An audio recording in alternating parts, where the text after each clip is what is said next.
2 நாளைக்கு முன்னாடி நம்ம ஐடியில ஒரு வீடியோ போட்டிருந்தோம். அந்த வீடியோ யாரெல்லாம் பாத்தீங்கன்னு தெரியல. அப்படி பாக்கலன்னா தயவு செஞ்சு அந்த வீடியோ போய் பாத்துட்டு வாங்க. கோயம்புத்தூர்ல காலேஜ் படிக்கிற பொண்ணை வந்து 3 பேர் சேர்ந்து ரேப் பண்ணிருக்காங்க. எந்த அளவுக்கு கேவலமானா, அந்த பொண்ணு ட்ரெஸ் இல்லாம அந்த பொண்ணா எந்திரிச்சு வந்து போலீஸ்ல போன் பண்ணி கம்ப்ளைண்ட் கொடுக்குற அளவுக்கு ஒரு அவல செயல் வந்து இந்த ஊர்ல நடந்திருக்கு. அப்படின்னா இது எவ்வளவு பெரிய கேவலமான விஷயம். இது நமக்கு தலைகுனிவு தான். விமான நிலையத்துக்கு பின்னாடி இந்த சம்பவம் நடந்திருக்கு. வேற ஏதோ காட்டுக்குள்ள அப்படின்னா நடக்கல. ஒரு காம்பவுண்ட் சவர் தான் டிஸ்டன்ஸே.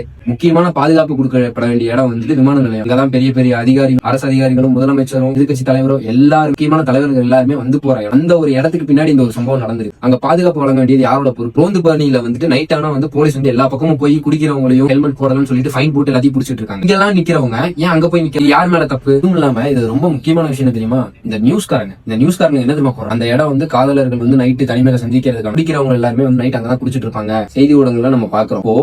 இதெல்லாம் தெரிஞ்சுதான் அந்த இடத்துல இதெல்லாம் நடந்துகிட்டு தான் இருந்திருக்கு. ஆல்ரெடி அந்த இடம் வந்து அதுக்காகவே ஒதுக்கப்பட்ட மாதிரி அந்த இடத்துல அந்த செயல் தான் நடந்துட்டு இருந்திருக்கு. அப்ப காவல்துறை என்ன பண்ணுச்சு?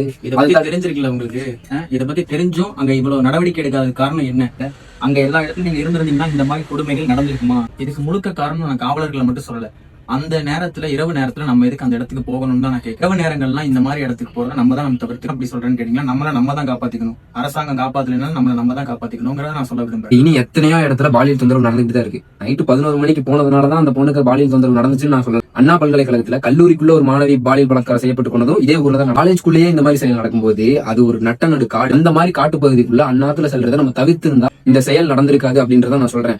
இப்ப இருக்கிற இளைஞர்களுக்கு நான் சொல்ல விரும்புறேன். தேவையில்லாத இடத்துக்கு நம்ம இப்படி போகும்போது இந்த மாதிரி ஒரு சம்பவங்கள் நடக்குது. தேவையில்லாத இடத்துக்கு, தேவையில்லாத நேரத்துக்கு யாரையும் போக வேணாம்னு சொல்லி நான் கேட்டேன். நம்ம பொழுதுபோக்குக்காக பண்ற ஒவ்வொரு விஷயமும் நமக்கு எவ்வளவு பெரிய பின்விளைவுகளை ஏற்படுத்துன்றதுக்கு இந்த சம்பவம் தான் ஒரு சாட்சி. போலீஸ் அவங்கள கால்ல சுட்டாங்கன்னு சொன்னாங்க. அவங்க எல்லாம் கால்ல சுட வேண்டியவங்களே கிடையாது. நடுரோட நிக்க வச்சு கழுத்தோட ஒரு வெட்டணும். இதெல்லாம் என்ன பிரச்சனை நினைக்கிறீங்க? சட்டம் ஒழுங்கு இல்ல.